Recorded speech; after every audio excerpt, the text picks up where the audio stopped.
সঙ্গে আমাদের দুর্লভচূড়া মণ্ডলের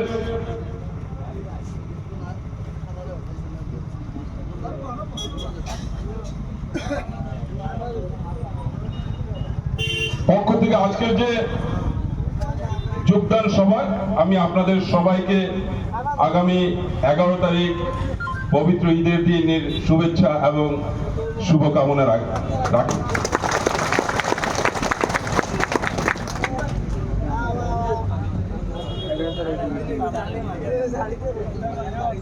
আজকের এই যোগদান পর্ব আমাদের রামকৃষ্ণনগর সমষ্টিতে এক ইতিহাসের রচনা হবে। আমি আশা রাখি